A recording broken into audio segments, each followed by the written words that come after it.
Hey guys, it's Matt. I have to conduct a quick nose whistling test. Nose whistling test one, nose whistling test two. Did you hear that last time? Somebody had to comment, Matt, your nose is whistling. Well, yeah, I've made thousands of videos. So what? Sorry, it happened one time. You go to a ear, nose, and what is it, an EN and T doctor, get the septum taken out or whatever that thing is. I will check it though. It was a little annoying. Should be all right. Sorry if it happens. Hi, Zara. About 4 years ago, I made a video about the lack of plane crashes. And I'm sure I probably used once or twice the word reality breakdown. And I was about to crunch a bunch of numbers this morning.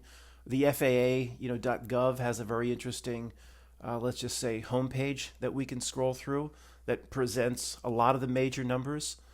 And I was crunching them, and I thought this is ridiculous. When I made the video 4 years ago, or whenever it was I don't know. It was over 100 million flights, or hundreds of millions of flights for the time period I was looking at without any sort of major crash. So now, say 4 years have gone by, you tack on another couple 100 million. I mean, I was going to crunch the numbers, and you have to determine what's a large commercial flight versus smaller aviation, and sometimes it's a little nebulous as to what's United Airlines and Delta versus a Cessna with 3 or 4 people with a JFK Jr. as the pilot. But it doesn't matter. It just doesn't matter. It's hundreds and hundreds of millions of flights without a major crash. You'll hear news stories about hard landings, and back in 2009, a smaller plane, and I don't care about any of that. It's an absolute reality breakdown. I'm in no way exaggerating. There's no possible way there could be hundreds and hundreds of millions of flights decade after decade. I mean, we can't even remember, was it that value jet or whatever? I mean, whatever happened in the Florida Everglades? And before that, I mean, in terms of what I remember, then I remember watching the news about like a DC-9 or something. I was like 10. I was like 10 years old. I'm in my 50s. It's impossible. Sorry, God. It is an absolute reality breakdown. Am I still recording? In doing some research, this was returned to me. Hey, look, AI overview. Hey, thanks, AI overview. By the way, I know it's small. There's nothing you need to see in any of my videos almost ever, unless I tell you. I'll read you what you need to know. Stick with the forklift. The last major airline crash in the United States was 2009, when Colgan Air Flight 3407 crashed into a house in Clarence Center, New York, killing all 49 passengers and crew, plus one poor devil on the ground got killed. He just standing there. The plane's coming down. Dude, move! Matt, you making fun of this? You sick. You know what? I don't buy it. No, I don't buy there can be hundreds of millions of flights and everything's just fine. Everything's just fine. Decade after decade. But this, you got the Colgan Air, some no name, and I don't buy it. Sorry. By the way, if anybody's new here, somebody might be saying, you threw out the word reality breakdown. Certainly you're just talking in jest. Or what is that? No, I mean it literally. How long have you been here? I mean it literally, anybody new from Skokie. This is a reality breakdown. Okay, it's impossible. And then, of course, you get, when I made this video, sorry, I'm interrupting myself. 4 years ago, I made this video, and people in the comments said, Matt, don't you know about this major crash in sub-Saharan Africa or just below Casablanca in Morocco? I don't care about that international stuff. It's completely unconfirmable. Is that a word? Like this bullshit. So the AI overview will tell me what the major crashes that happen internationally. Of course, nothing in the United States. At the bottom, show more. Show me more, AI overview. March 21st, 2022. A China Eastern Airlines Boeing 737-800 plane crashed into the mountains, mountains of Guangxi. Is this a joke near Guangzhou? Guangxi near Guangzhou. I've got a second house there, leading to the tragic loss of all 130. Oh no. leading to the tragic loss of 133 people on board.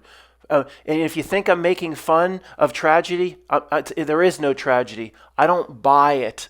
You don't believe there was no, I don't. I was going to crunch some numbers, but the FAA.gov website has it all laid out for us. It's like they're trying to make my case about the reality breakdown. And the FAA, guys, by the way, is the United States. Okay, as far as I know, Mexico and Canada hasn't contracted out their services to the FAA. So and it includes Puerto Rico, I'm sure, territories like Guam, whatever that is. 16,400,000 flights handled by the FAA yearly. So we remember, I'm taking a liberty, pushing 20 million flights handled yearly. 1 year, 45,000 average daily flights handled by the FAA. Now, out of this 45,000, I tried to crunch these numbers, into the specifics when I looked at this 3 or 4 years ago. Still, the vast majority of this 45,000 is larger commercial aircraft. It's not like, Matt, 40,000 of that's the small planes. No, it's not at all. 28 to 30,000 or more would be the larger commercial aircraft, not the two passenger Cessnas and things like that. So in total, though, 45,000 per day. 10 million scheduled passenger flights yearly. 10 million plus. 5,400 aircraft in the sky at peak operational times. 24,100,000 square miles of oceanic airspace. What the hell does that have to do with anything? I didn't ask for that. I don't care how much airspace there is. I care what's in it. Oh, no. Look at this picture if you can glance down from your forklift. It's trying to implant the tales of chemicals into our mind as it usually tries to remind us. 5,300,000 square miles of United States domestic airspace with its tales of chemicals all over the place. By the way, guys, I don't pay attention to that shit anymore. And it seems less to me because I don't pay attention to it. And I do believe there's a reality correlation. We'll make a real strange video about that some other time. Don't pay attention to it anymore. And it hasn't gone away in my reality. It's far less, and I'm saying it's far less not just because I'm not paying attention to it, if that made any sense, and you're probably tuning out now because I've already proved myself to be a crazy person.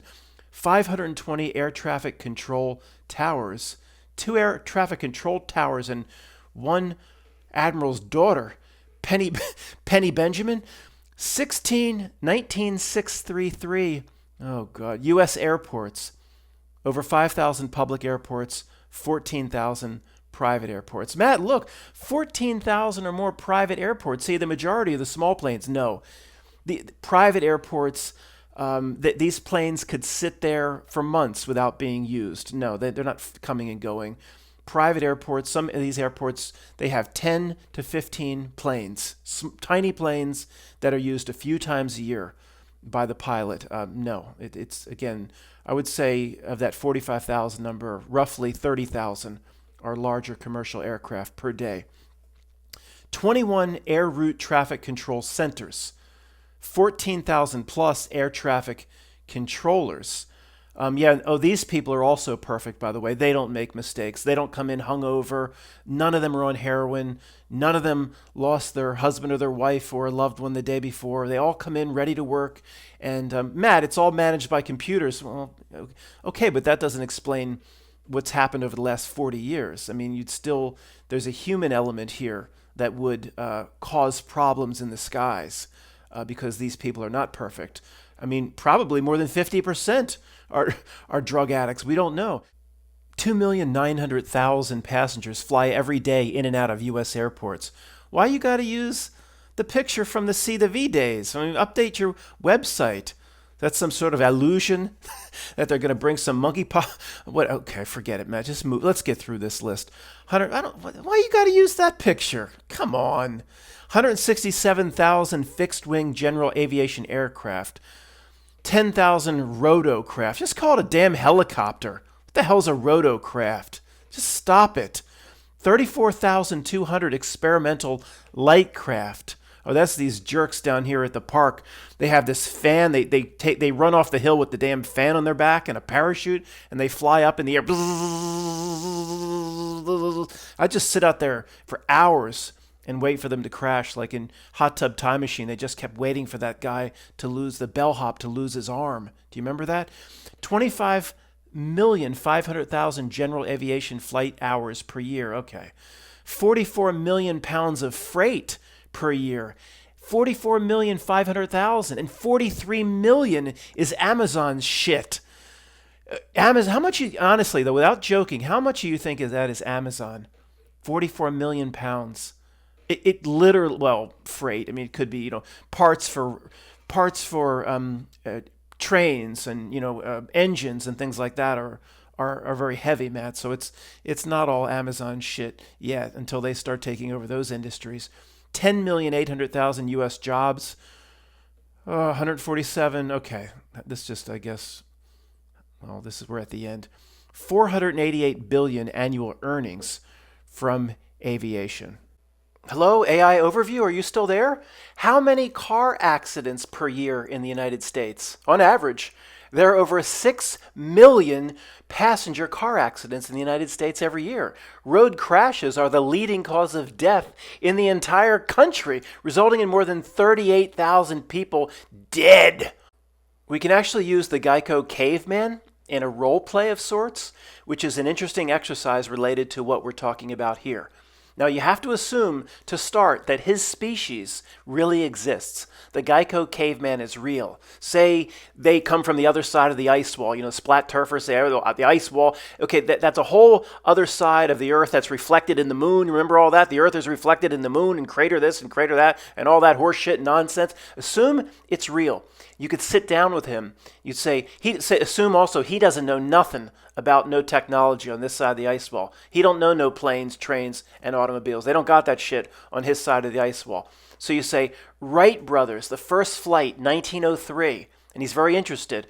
1908, Ford Model T. I know that's the first mass production, but basically you have the airplane invented basically the same year, basically, as the automobile. How strange is that? But anyway, it doesn't matter. You tell him we're going to play a little game. You're going to pick the industry that you think is going to be safer, both starting around 1903, 1905. One industry goes decade after decade. Millions of people move here and there. Nobody's hurt. Nobody dies. In the other industry, almost 40,000 dead a year. And he says, well, in this industry, the thing stays on the ground, right? The caveman says, this thing over here fly, go up in air, go up 50,000, 30-some thousand feet, hundreds of millions of tons flying around. And of course, the industry that kills 40,000 people a year would have to be the one that go up in the air. You say, no.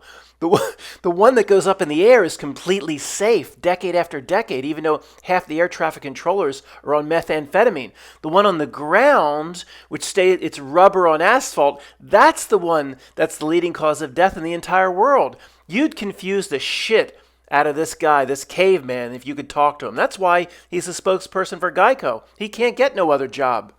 I should have mentioned this earlier. There's probably a lot of Pootie Tang awards that are going to need to be issued. The fuel issue, let me get this out of the way. The fuel issue regarding commercial aircraft, and most of you know what I'm talking about, but I'll do 1 minute or less. It's irrelevant to what's being discussed here.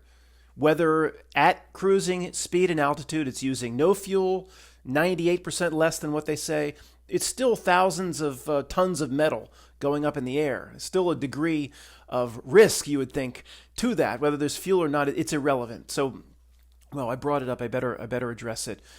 To me, the fuel issue is legitimate. At cruising altitude or at maximum speed, it is likely they use little to no fuel. There's a technology that exists that they don't share with us. Could you imagine if a family member is watching this presentation? They use fuel to take off, land, etc. It probably is 95 to 90% less than what they say. They say a 747, if I remember doing the research on this, at cruising altitude is using a gallon a second. It's ridiculous.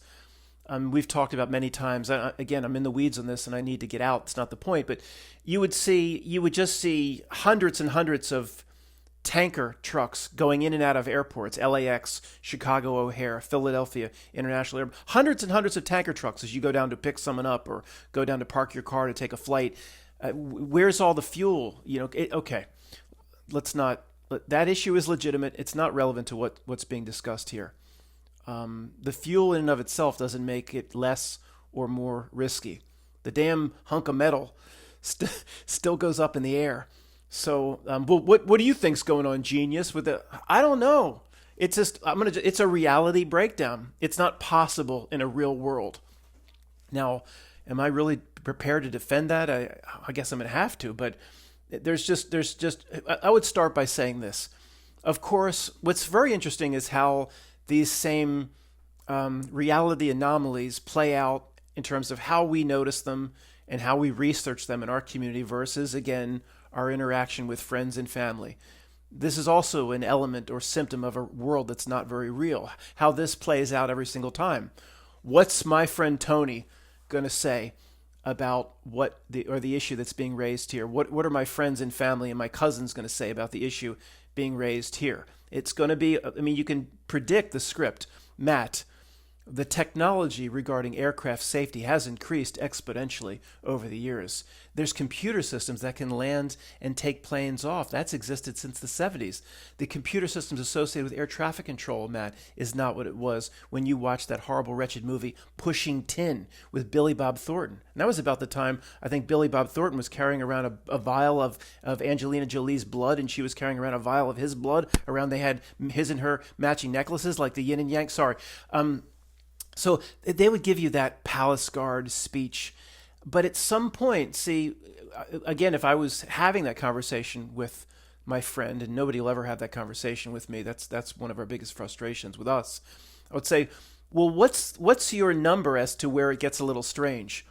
What if it's 200 years from now, and there's been 5 billion flights and no crashes? Would that go past your threshold? Would you then consider it a little strange? See, we think the threshold has already been passed. Hundreds of millions of flights without an issue. Our threshold has been passed. See, you eventually would have to have a threshold, right? If it was 200 years from now and there's billions and billions and billions and hundreds of billions of flights, are you just going to continue to give me that same speech? Well, Matt, every year aircraft safety gets better. It's okay. I guess they would continue to say that. I don't know. But one of the reality breakdown things to discuss here is actually how the same script plays out whenever we present something like this to the people around us. It always goes the same way. They always have an excuse for it. They're always the palace guard. They always will defend it. No matter how strange it gets, it's never enough to cross over their bar, their threshold. So we notice that first. What's going on? I don't know. I don't think we'll ever know. I do know one thing, and I've been saying this over and over. The reality itself is a trick. What does it want us to do? It wants me personally to do more research, to investigate it further, to make contacts at the Philadelphia airport. Hey, Joe, it's Matt. I paid you $10 last week. You owe me that information. Are you really putting fuel in that thing? No, just air, but don't tell anybody. I'm not going to. It wants me to continue to do the research, and to continuing to do the research is following the false breadcrumbs of a fake reality. I remember talking about this years ago. I forgot the name of the actor. The show, I forgot, was American Gods. It was Ian McShane, who's on a flight, whoever he's flying with. And initially I thought he says something about how safe it is, but he actually talks about how does the plane actually take flight. He says something to whoever he's flying with. Is it the technology and the physics that they tell you about that actually gets this giant hunk of metal in the air? Or is it the belief of everybody on board that it's safe and it can fly that gets this thing in the air?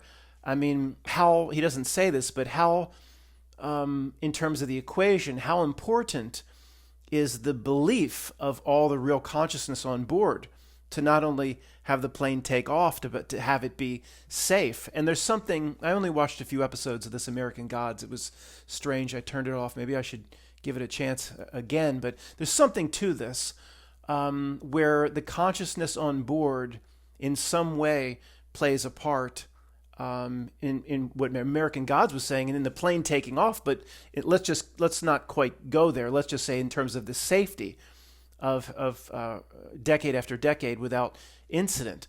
Think about how they've kind of been working the public over in terms of their media, books, movies, magazines, about how safe air travel is. I mean, from my childhood, I just remember adults around me. We're going to go see your aunt in Florida, and they always put on, "Oh, it's so safe." They'll tell you about the statistics. It's thousands of times more dangerous to drive, and all those statistics are correct. But it seem strange how the reality itself goes out of its way to keep impressing that upon people. It's almost a little bit unnatural. How many times we've heard those statistics? I'm thinking, what is it? Is it? It's not Better Off Dead. Was it Say Anything, where was it John Cusack holds up the Peter Gabriel, the Your Eyes, and I haven't seen that for 30 years almost, and she's afraid to fly, is it? And I'm sure he says something. Oh, it's coming back to me. Like once the seatbelt sign goes off, then we're out of harm's way. Or I'm sure he quotes how safe it is. We've heard this. Why? Don't you think reality itself has gone out of its way to impress on all of us a little bit artificially, maybe a little bit too much, as to how safe it is? Is everybody complaining that they're afraid to fly? And why are some people afraid to fly? Decade after decade, nothing happens. But I don't know. There's something to that. And I'll never know the answer any more than speculating on it like I am now. There's something to the real consciousness on board. Matt, some of them are NPCs on board. They've got to get to work too. But some real consciousness is on board. And that real consciousness believes in every bit of the airline industry and its safety.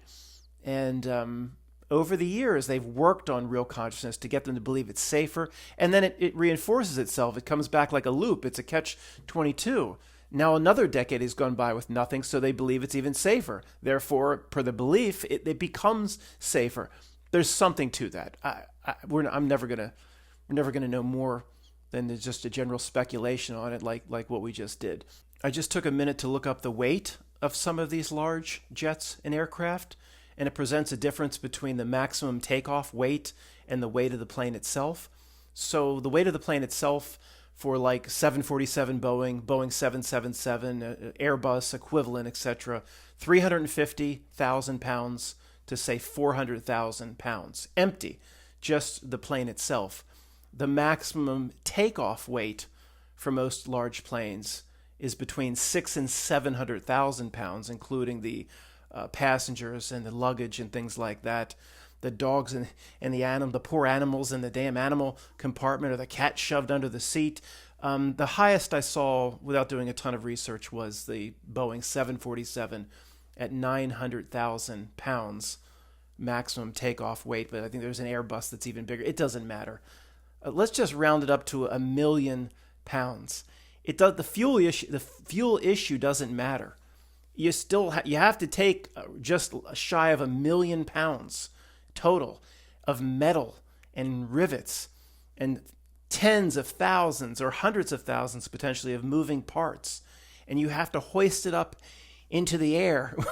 I mean, come on. If you did that just 10 times a day, there'd be an incident at some point. I mean, what did it say in the FAA.gov? At any one, the maximum traffic is just over 5,000 planes, just for US FAA, 5,000 planes in the air at once. So I understand the safety of the air traffic control, of course, would be just as high as it possibly could get with the AI systems and computer systems, and the human element of air traffic control, of course, has been taken away for 10 years, like the movie Pushing Tin. Somebody falling asleep or just had a bad night, and the thing starts beeping, and you got to talk to your blips. Of course, there's no human element, or it's very small, of course. I mean, do they actually, Matt? Do you think they actually have people still go to work and stare at screens, or is it all AI? It doesn't. But there's still and the same with the pilot. I hear you yelling at me. The pilot does very little, and the plane lands itself. Fine, but all that doesn't really matter. it's still, you if you walk up to a plane, what is it?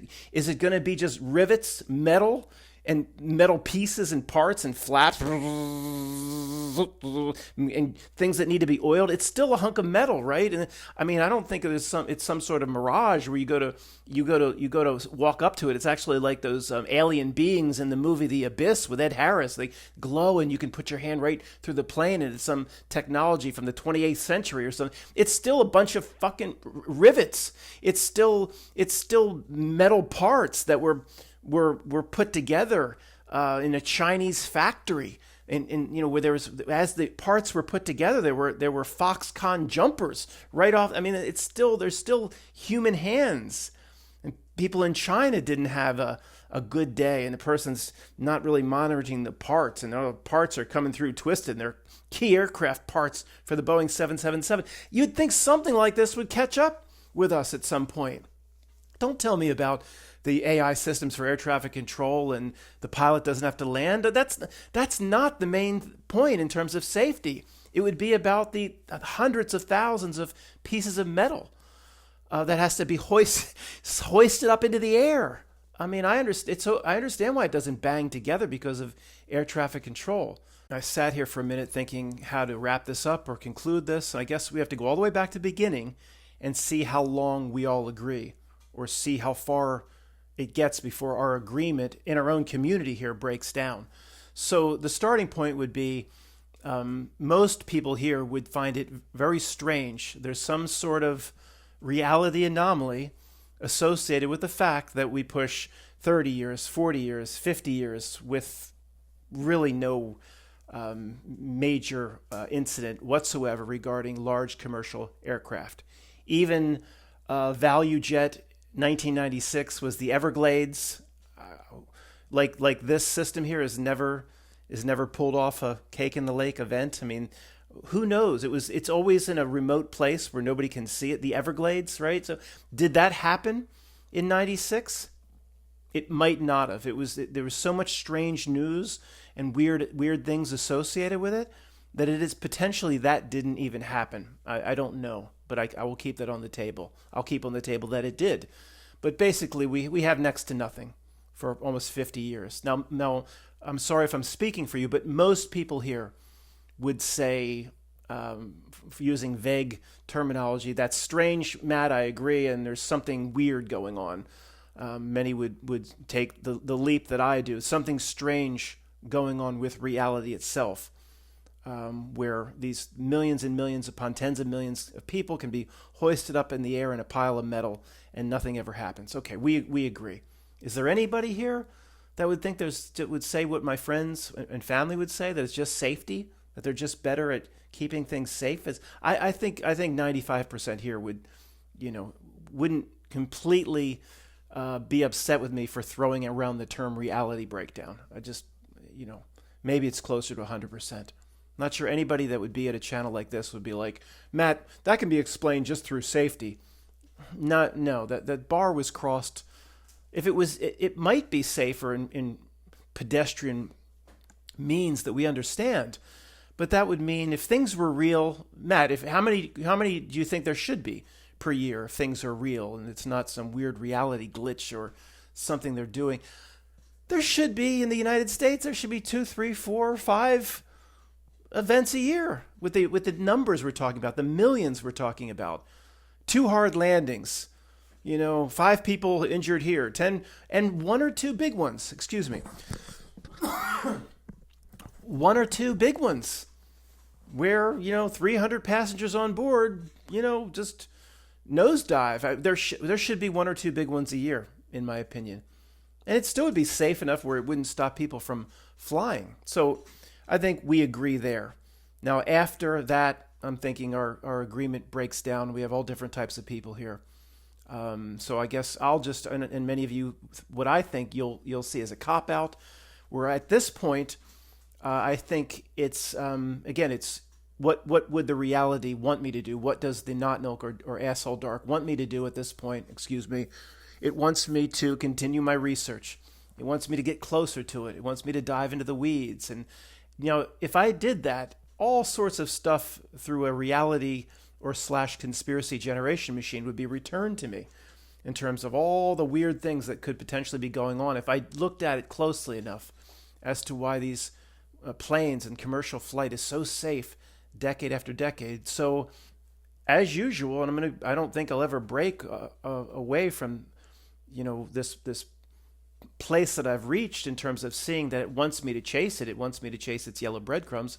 Therefore, I'm not going to research it any further. I don't believe we'll ever truly understand what is going on or how it's so safe. There's things in reality itself we don't understand, and we never will understand. And I can still remember the person when I first presented that a few years back that said, "Oh, it's a cop out. It's actually dangerous. Matt's getting everybody to think they can't do it. They can't." No, it wants you to chase it. How many hundreds of times have you heard me say that? It wants you to try to cozy up to it, to get closer to it, to put in more time and effort and research. So as usual, to conclude, I always just come right back to the same place. It's just another element of fake world, of things that in this reality, in this world, that don't add up, that don't make any sense. We have 1,000 things at this point. So each specific doesn't matter. In fact, somebody may say, well, we don't even need any more evidence. Well, we don't. It's fun to look at. It's fascinating. It's a wondrous, strange place that we live in. And I'll never get bored of looking at reality glitches, anomalies, things like that. But it always comes back to the same place. The more this breaks down, the more fake this is, the more real you are. And we don't need it to be completely fake or need it to break down to make ourselves real. It's just, as it breaks down, it's just a reminder that we're the opposite of what its presentation is. And again, it's just a way of saying something. I'm not in love with exactly how it comes out, but as it gets faker, you get realer. That's not too eloquent, Matt, but we don't know who we truly are, as Tommy here, and it's good to get the reminders. And it does remind us about the nature of ourselves when this place continuously shows us how fake it is. That's the way I interpret it, and to me, it's the best news of all time. Thanks for listening.